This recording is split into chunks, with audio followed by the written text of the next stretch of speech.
Hi friends, రిషికి వసు పట్ల ఉండే కేరింగ్ ఎలా ఉంటుందో ఈరోజు మనం స్టోరీలో తెలుసుకుందాం. రిషి క్లాస్కి వెళ్తాడు. వసు క్లాస్లో ఉండదు. రిషి పుష్ప దగ్గరికి వెళ్ళి వజ్దాల రాలేదా అని అడుగుతాడు. లేదు సార్, తనకి ఒంట్లో బాగా లేదంట, అందుకే ఈరోజు కాలేజ్కి రాలేదు సార్. సరే సరే అయితే. క్లాస్ అయిపోయాక రిషి వస్తార రూమ్కి వెళ్ళి డోర్ కొడతాడు. వసు లేచి వచ్చి తలుపు తీసి హాయ్ సార్, హాయ్, ఏమైంది వసు అని వసు అడగగానే కళ్ళు తిరిగి పడిపోతుంది. వసు ఒళ్ళేమో కాలిపోతూ ఉంటుంది. వెంటనే రిషి డాక్టర్కి కాల్ చేస్తాడు. డాక్టర్ వచ్చి నిద్ర సరిగ్గా పోతున్నట్లు లేదు, అందుకే ఇలా అయ్యింది తనకి అని చెబుతాడు. తనని రెస్ట్ తీసుకోమని చెప్పండి, అంతా సెట్ అయిపోతుంది అని టాబ్లెట్స్ ఇచ్చి వెళ్ళిపోతారు డాక్టర్. రిషి వెళ్ళి పాలు మరియు బ్రెడ్ తీసుకొచ్చి పాలు వేడి చేసి వసుని లేపటానికి ట్రై చేస్తాడు. కానీ వసు నీరసంగా ఉండి లేవలేకపోతుంది. రిషి వసుని తన భుజంపై పడుకోబెట్టుకుని ఒక చేతితో వసుని పట్టుకొని ఇంకో చేత్తో కొంచెం బ్రెడ్ పాలు తాగించి టాబ్లెట్స్ వేసి పడుకోబెట్టి ఒక క్లాత్ తీసుకొచ్చి తన చేతులను కాళ్ళను తలను తుడుస్తాడు.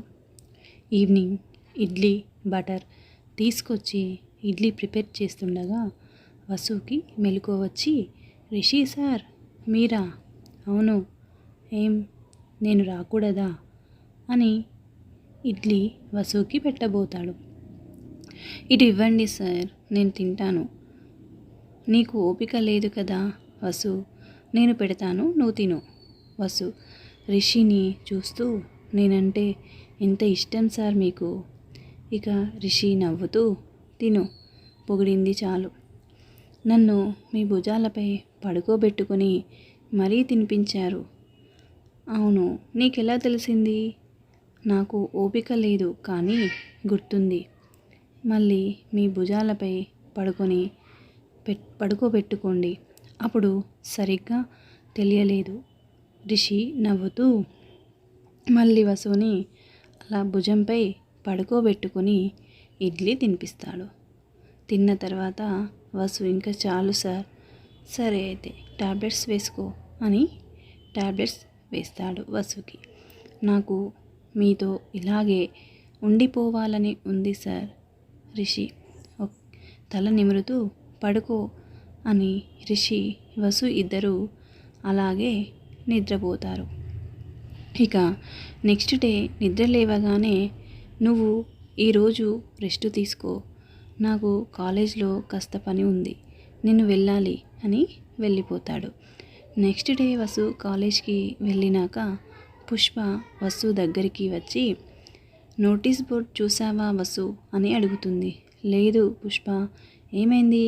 పుష్ప వసుతో కాలేజ్లో టాప్ 3 స్టూడెంట్స్కి ఇక నుంచి కాలేజ్ ఫీజ్, హాస్టల్ మరియు ఫుడ్ ఫ్రీ అంట.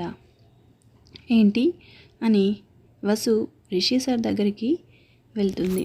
రిషి వసు ఎలా ఉన్నావు? బాగున్నాను సార్, ఇప్పుడే నోటీస్ బోర్డ్ చూసా, నేనే పెట్టించా వసు. నా కోసమే కదా అలా చేశారు.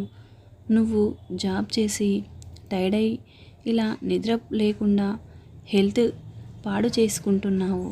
అలా చేసుకోవటం నాకు ఇష్టం లేదు, అయినా నాకు నచ్చట్లేదు.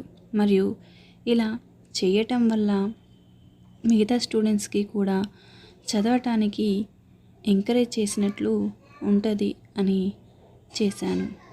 వసు మీరు జెంటిల్మెన్ సార్ అని అంటుంది. Thank you for watching. ఈ స్టోరీ మీకు నచ్చినట్లయితే లైక్ చేయండి, షేర్ చేయండి, కామెంట్ సెక్షన్లో కామెంట్ చేయండి. బాయ్.